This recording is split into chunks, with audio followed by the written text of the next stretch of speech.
इसको लिख लेते हैं इस बात को ही, distinguished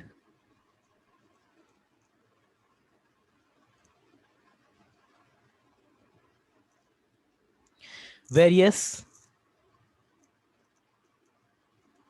conics। चलिए अब इसी जो कॉनिक्स का पार्ट है इसको थोड़ा सा डिस्टिंग्विश करके देख लेते हैं। The nature of conics, the nature of conic, the nature of conics section depends, the nature of conic section depends upon the position, depends upon the position of focus, depends upon the position of focus with respect to, with respect to, with respect to directrix and also upon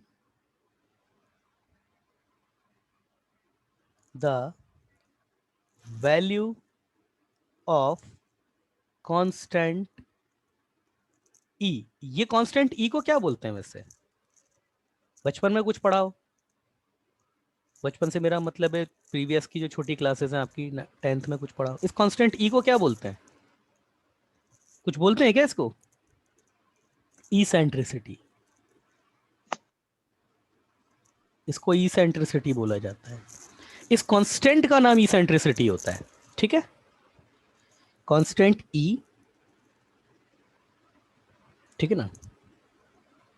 चलिए अब इसके जितने जो cases बनते हैं वो हम पढ़ लेते हैं। Case one,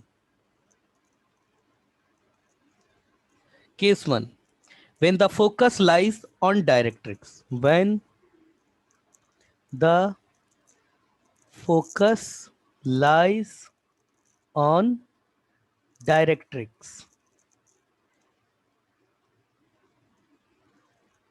when the focus lies on directrix, और इसी को ही बोला जाता है, इसी पार्ट को ही क्या बोला जाता है? D generated conic, D generated conic, इसको ही बोला जाता है। ये जो पेयर ऑफ स्ट्रेट लाइन का ये जो केस बनता है ना, इसी को बोला जाता है डी जनरेटेड कॉनिक। क्या होता है इसका मतलब? सीधा आपका जो फोकस होगा वो सीधा डायरेक्ट्रिक्स पे ही लाई कर जाएगा, फोकस जो होगा वो डायरेक्ट्रिक्स पे लाई कर जाएगा। डिजनरेटेड कॉनिक्स, ठीक है ना? In this case, this case क्या होगा इस केस में? इस केस में क्या होगा? Del A B C plus 2FGH minus, minus क्या? माइनस क्या? AF AF square F square AF minus square B minus square BG minus, square minus CH square. CH square. बेटा याद रखने का 2FGH होगा बेटा, यहाँ 2FGH लिख दिया बेटा। याद करने का तरीका कितना सिंपल है, इधर देखो, इधर देखो, मैंने क्लास में भी बताया था, यहाँ दोबारा बता रहा हूं। देखो ये क्या आ रहा है? ABC FGH, ABC FGH। अब याद हो जाएगा, अब याद हो जाएगा। हाँ यस सर, कुछ भी हाँ तो सीक्वेंस वाइज। करना क्या है, सीक्वेंस है पूरा। ABC plus 2FGH minus F square minus BG square minus CH square, flow में याद होता है। मैंने क्लास में भी बताया होगा, और नहीं बताया होगा क्लास में तो ये लो आप बता देता हूं। तो वैसे ये सब ऐसी चीजें हैं ना, बिल्कुल फ्लो में है। चलिए तो ये आपका जीरो हो जाता है उस केस में, ठीक है? उस केस में ये आपका जीरो हो जाएगा। इन दिस केस ये इक्वल टू जीरो होगा, ठीक है ना? The general quadratic and the general quadratic equation GQE represent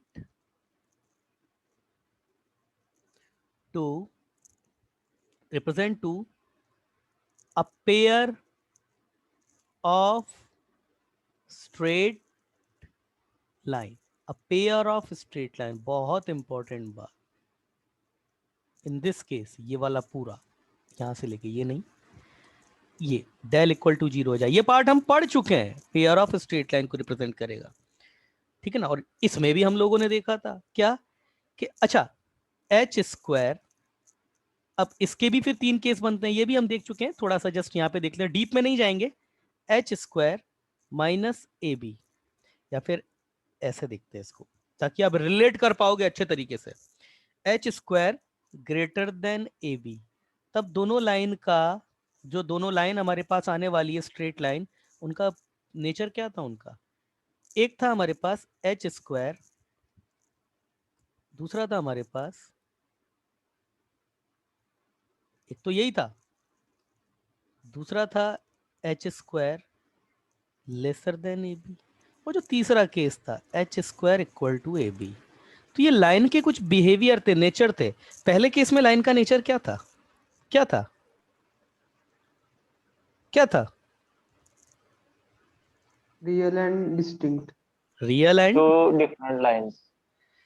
real and distinct. Distinct, yes बेटा, टू तो होंगी ही सही, पेयर आ गया ना, Yes.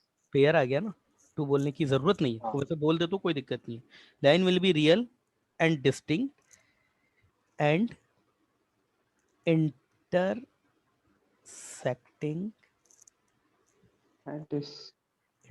इंटरसेक्टिंग एट एस, मतलब वो जो एस। इंटरसेक्शन पॉइंट जो आता है ना, वही हमारे पास वो फोकस ही होता है, ठीक है। वो फोकस ही होता है, इंटरसेक्टिंग पॉइंट जो होता है ये। अच्छा इस वाले केस में क्या था? Imaginary. Imaginary. Yes, lines are imaginary, मतलब कोई लाइन बनती ही नहीं है एक्चुअली रियल में, है ना। मतलब ये जो लाइन लाइन भी बनती है तो वो फिर आपका आर्गेंड प्लेन पे चला जाता है। ये सिर्फ उन बच्चों के लिए बात कर रहा हूँ जिनको बिठा करके अलग से मैंने पूरे के पूरे कॉम्प्लेक्स नंबर की क्लास ली थी, तो उसमें मैंने आपको कॉम्प्लेक्स ज्योमेट्री भी पढ़ाई है। तो आप समझ रहे होंगे कि अगर मैं बोल रहा हूँ कि लाइन की इक्वेशन जीरो है, तो उस बात से फिर मेरा मतलब क्या है, जेड जेड बार, याद समझ में आ रहा है? ए जेड मतलब ए जेड हाँ bar yes sir. Plus A bar alter. Z plus B equal to zero, हाँ समझ में आ रहा है ना। तो वहां Zero. वो Yes. लाइन वो यहाँ से आती है, वो लाइंस वो सब कॉम्प्लेक्स लाइंस जो होती है ना, वो यहाँ से वो होती हैं।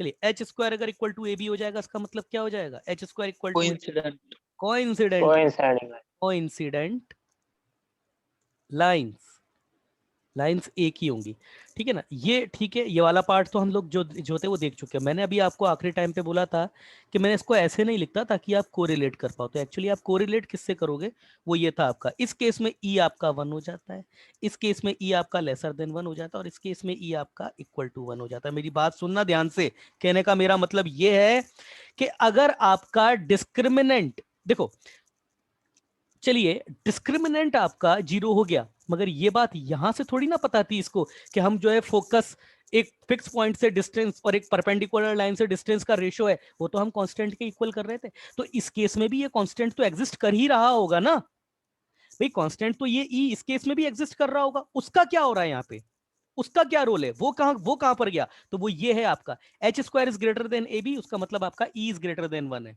कब? जब फोकस डायरेक्ट्रिक्स पे लाई कर जाएगा तब भी आपका ई जनरेट होता है। इस केस में वो ई सेंट्रिसिटी ग्रेटर देन वन होती है जब आपकी दोनों लाइन रियल होती है, इसीलिए मैंने इसको इस तरीके से लिखा था ताकि आप इससे इसको रिलेट कर पाओ। अदरवाइज ये लिख के ये फिर यहां कंफ्यूजन क्रिएट होता है।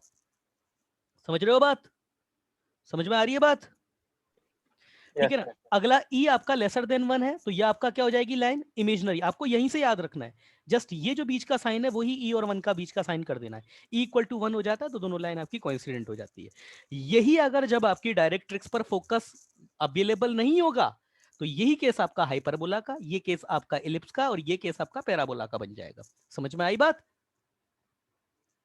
Yes, sir. है ना। उस केस में ये एच स्क्वायर का और ये वाला रीजन जो है वो रिलेट करने के लिए नहीं होगा। ये हम क्यों रिलेट कर पाए, क्योंकि आप भी जानते हैं अगर ये दोनों लाइन हमारे पास इंटरसेक्टिंग लाइन है तो इनके बीच का जो एंगल है वो क्या आ रहा है, इस केस में टेन थीटा।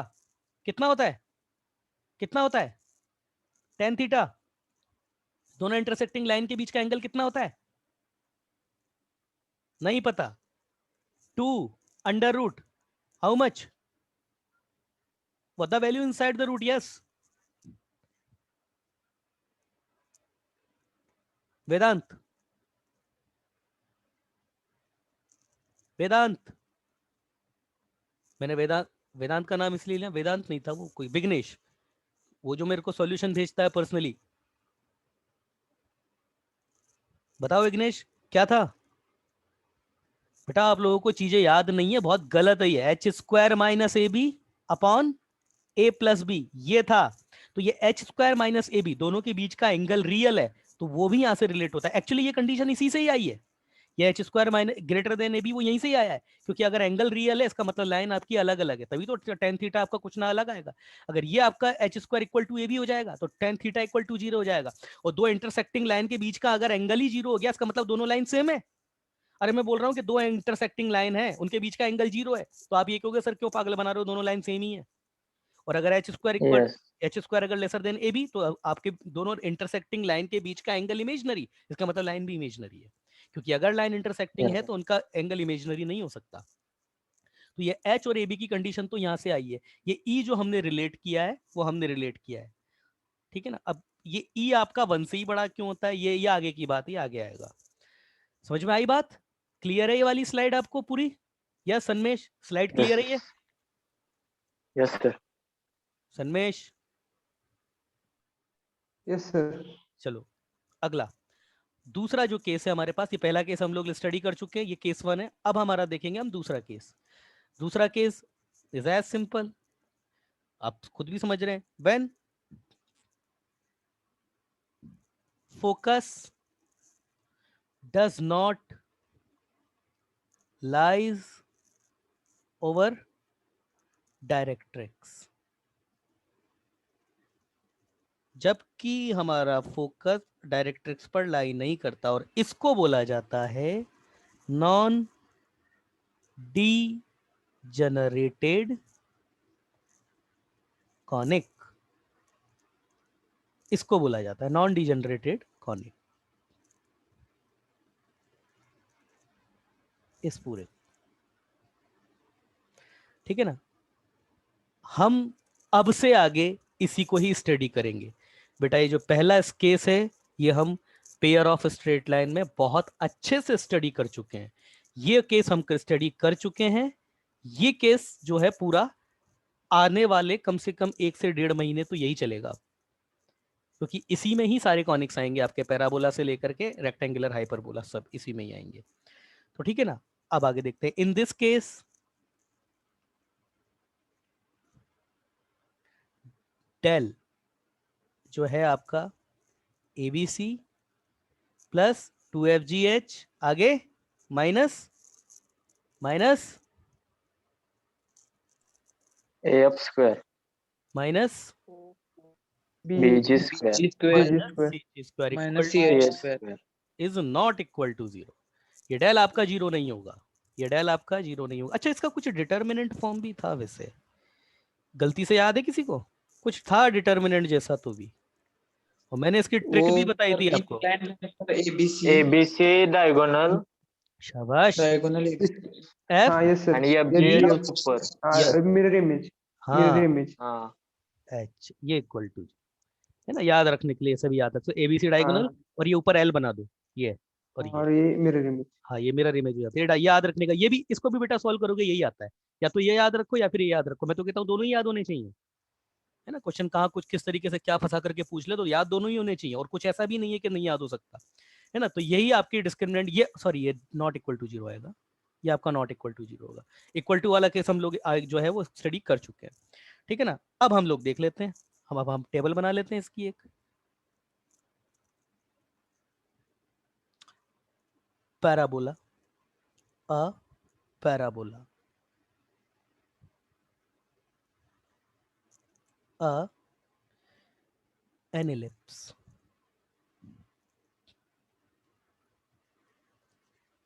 आप ही बताएंगे अब सब एन, क्योंकि मैं तो बता चुका हूं, केवल लिखने की फॉर्मेलिटी रह गई है। An ellipse, a hyperbola, hyperbola और a rectangular hyperbola, a rectangular hyperbola. चलिए, हाँ भाई, क्या सीन होगा इस केस में?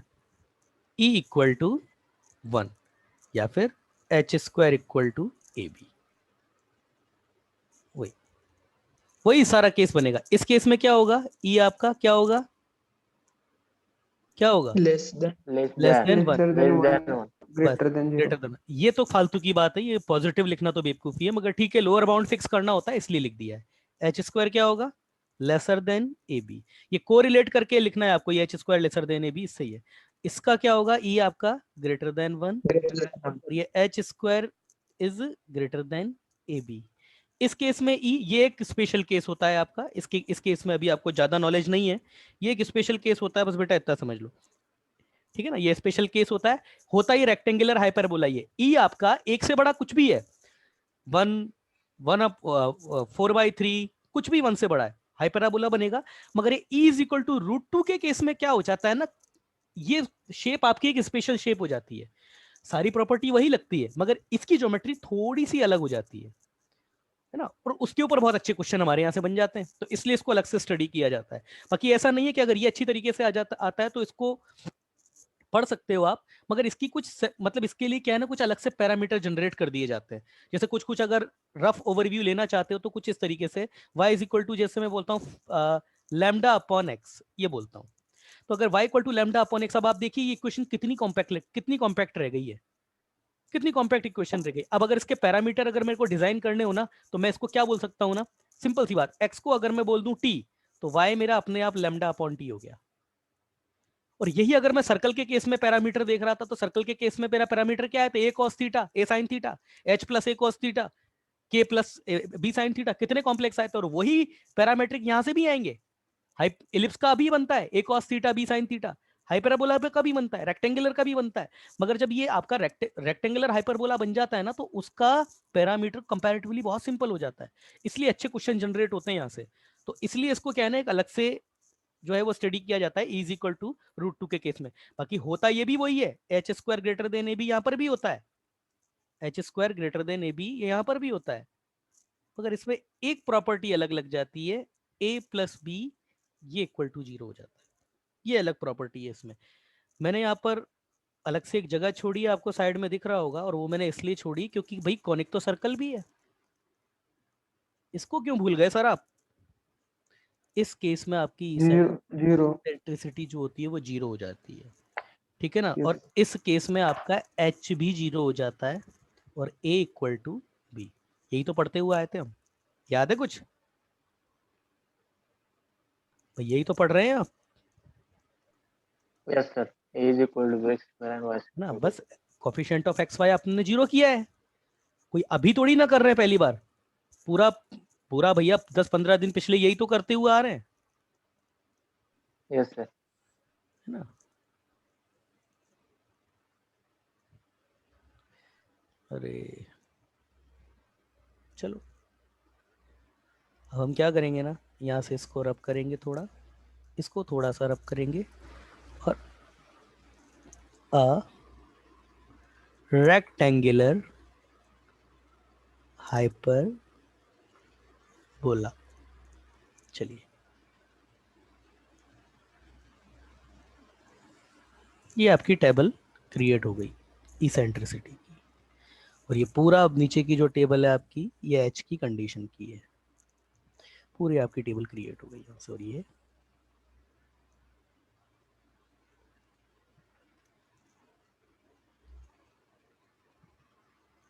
ये सहूलियत है ऑनलाइन क्लास लेने में, जो इस तरीके की जो लाइन और इस तरीके के जो सॉफ्टवेयर की मदद से डायग्राम थोड़ा अच्छा बन जाता है। ये है भाई टेबल, इसको आपको नोट में जगह देनी है। समझ में आई? स्लाइड क्लियर है ये वाली? Yes, yes sir. Yes, sir. है ना। क्योंकि अभी तक तो सच बताऊं, कुछ भी ऐसा नहीं है जिसमें कहीं भी कुछ दिक्कत आए आपको, है ना। हाँ, एक प्रश्न मेरा जरूर था, सर कोनिक के आपने बोला सर 5 पार्ट होते हैं। हाँ, ये आपका जो नॉन डिजनरेटेड कॉनिक है, यस आपके पांचों पांचों आपकी स्क्रीन पर है, पर सर ये जो पिछला वाला केस था, ये वाला, इसमें इसेंट्रिसिटी क्या होती है फिर? इसकी इसेंट्रिसिटी क्या होती है? इसकी इसेंट्रिसिटी क्या होती है? इसेंट्रिसिटी कुछ तो इसकी भी होगी ना। लाइन है ना। हाँ, लाइन है ना। तो इसकी इसेंट्रिसिटी के बारे में, एक्चुअली इसकी जो इसेंट्रिसिटी होती है ना, देखिए, आईपैड और नहीं, इसकी इसेंट्रिसिटी जो होती है ना, वो इनफाइनाइट तक भी, ऍपलचं लोकल असं आहे क्योंकि देखिए सुनिए, त्या ये कंपनीचं आयपॅड असते ऍपल पॅड म्हणून एवढं बात सुनो, बात सुनिए यहाँ पे, इसकी जो इसेंट्रिसिटी है ना, एक से लेकर के ये इनफाइनाइट तक भी जा सकती है इसकी इसेंट्रिसिटी, महाग इनफाइनाइट आहे पे भी ते ट्रेंड कर सकती है। ठीक है, चलिए हे आणि भास्कर चलिए, ते साध्या mobile definition of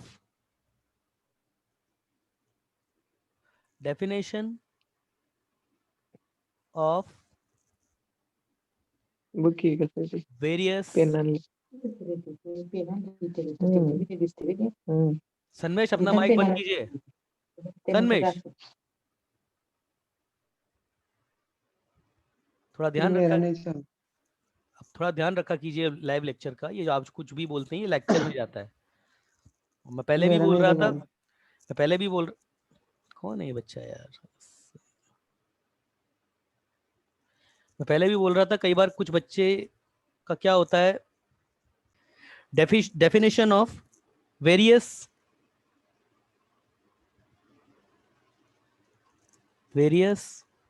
terms, definition of various terms related to conic.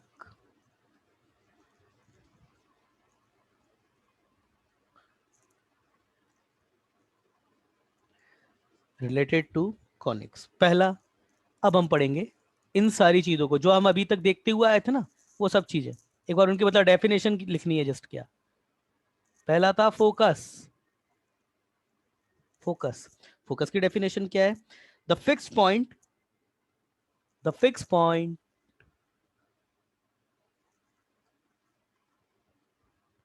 Is called focus. कौन सा fix point?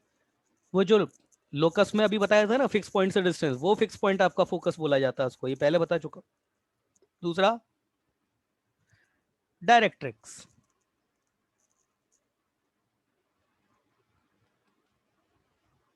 The fixed line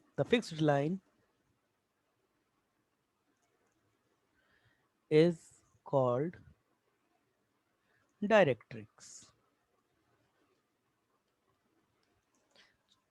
Next, axis. Axis, the line passing through the focus, the line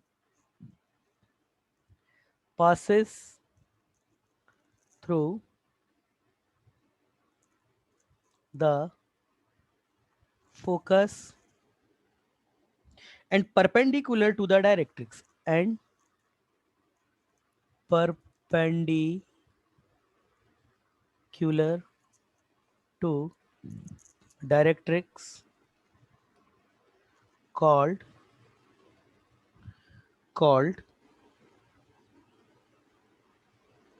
the axis of conic, called the axis of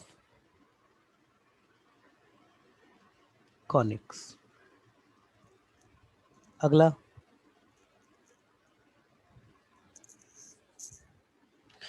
vertex.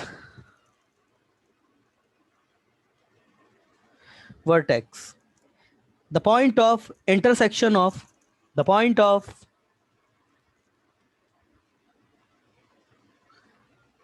intersection of, the point of intersection of the conics and the axis, the conics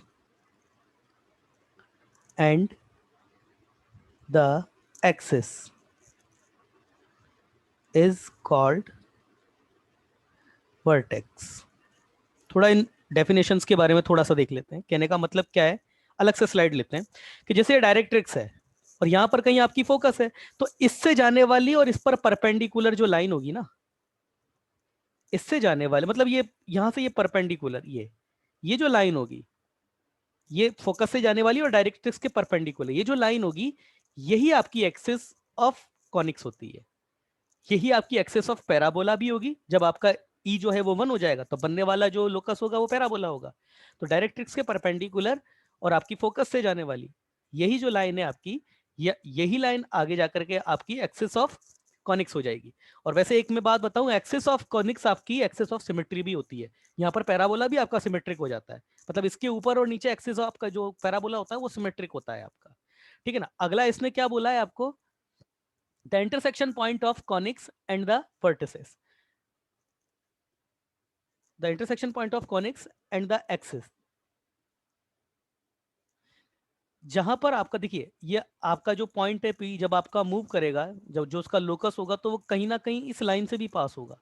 तो वो जहां से पास हो जाता है ना, ये जहां से पास हो जाता है वही आपका वर्टिसेस हो जाता है ना। जैसे कैसा ये एलिप्स भी बन सकता है, ये आपका ऐसा पैराबोला भी बन सकता है। शेप तो आई होप, उम्मीद करता हूँ आपको याद ही होंगे, है ना। ये आपका पैराबोला भी बन सकता है,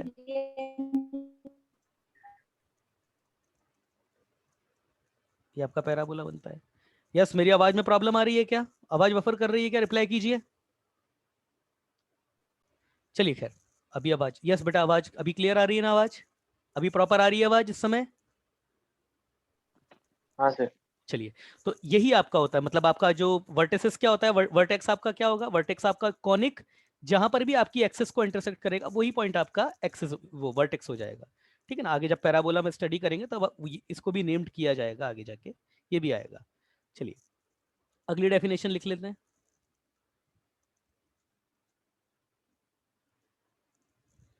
अगली definition, centre.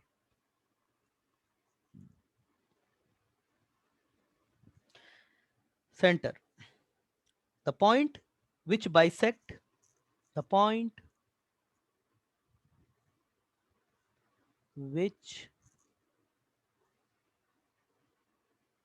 bisect, the point which bisect every chord of conic, every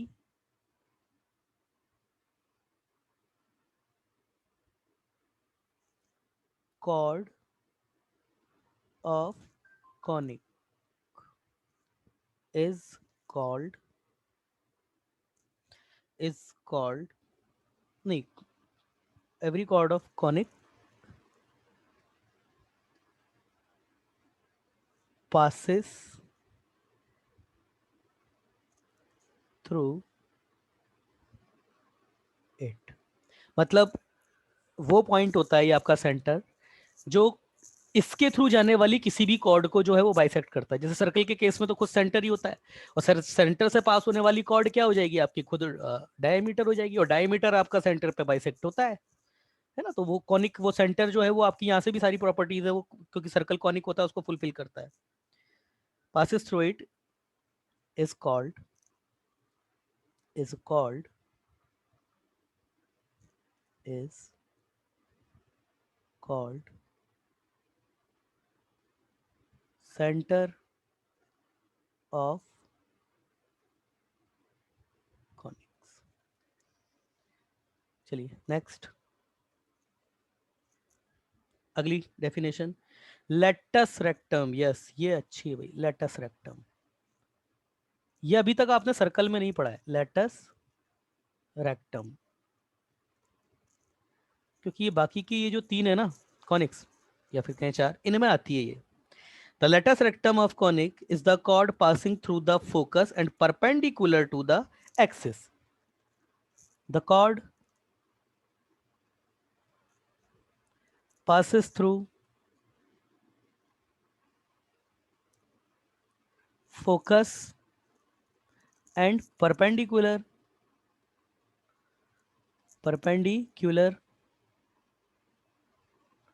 to axis, perpendicular to axis. मतलब देखिए ये डायरेक्ट्रिक्स थी आपकी, ये आपका फोकस था, तो यहां से जाने वाली और डायरेक्ट्रिक्स पर परपेंडिकुलर लाइन, ये तो खुद आपकी एक्सिस हो जाएगी। और इससे परपेंडिकुलर और इसी से मतलब इस एक्सिस के परपेंडिकुलर और इससे जाने वाली जो लाइन होगी आपकी वो क्या हो जाएगी आपकी, वो लेटस रेक्टम हो जाएगी। तो ये वाली ये हो जाती है आपकी, यहाँ पे ये हो जाएगी, इसके परपेंडिकुलर ये हो जाएगी आपके पास। समझ में आया? ये परपेंडिकुलर इससे जाने वाली और एक्सिस के परपेंडिकुलर। समझ में आया? समझ में आई बात? अरे समझ में आई बात? Yes sir. ठीक है ना? तो ये है आपकी लेटस रेक्टम, फोकस से पास होने वाली और ये जो एक्सिस है इसके परपेंडिकुलर, ये आपके पास लेटस रेक्टम हो जाती है। यस, लास्ट, आज की लास्ट डेफिनेशन देख लेते हैं। लास्ट डेफिनेशन है आपकी डबल ऑर्डिनेट। ऑर्डिनेट, अच्छा डबल ऑर्डिनेट इसका नाम कैसे पड़ा?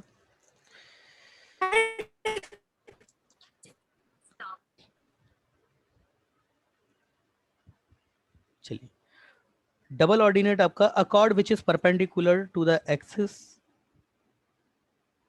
ऑफ पैराबोला और parallel to directrix. A chord perpendicular, accord perpendicular to axis or parallel to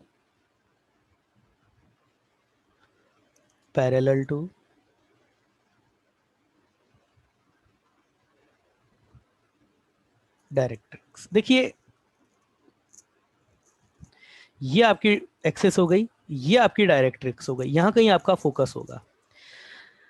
तो बात देखिए ये है कि इससे एक्सिस के परपेंडिकुलर फोकस से जाने वाली ये जो लाइन होगी ये आपकी लेटस रेक्टम होती है, एल आर।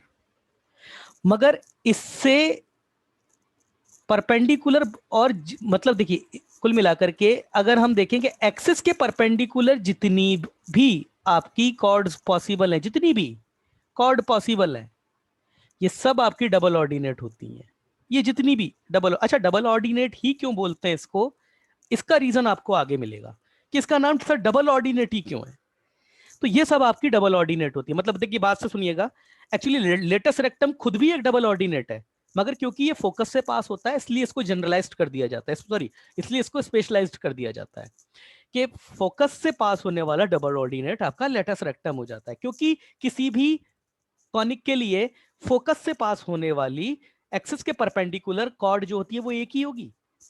किसी भी कर्व के लिए ले लीजिए वो एक ही पॉसिबल है ऐसी कॉर्ड, तो इसलिए इसको एक अलग से नाम दे दिया जाता है लेटस रेक्टम। मगर डबल ऑर्डिनेट की बात करें तो डबल ऑर्डिनेट आपके पास इनफाइनाइट पॉसिबल है। जैसे सपोज अगर मैं ये बनाऊं आपके पास में पैराबोला, तो ये जितने भी अगर आप यहां से परपेंडिकुलर कॉर्ड खींच सकते हो जितनी भी, ये सब डबल ऑर्डिनेट है। मगर बात करें लेटस रेक्टम की तो वो बेचारा यही है, बस ये यही लेटस रेक्टम है।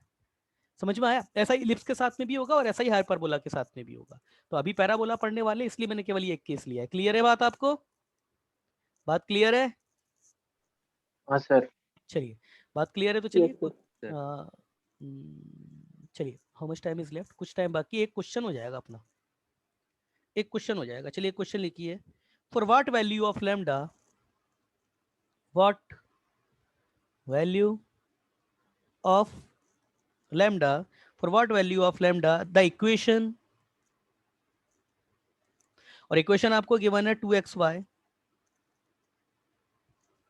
Plus 4x minus 6y plus lambda equal to 0 represent two intersecting real lines।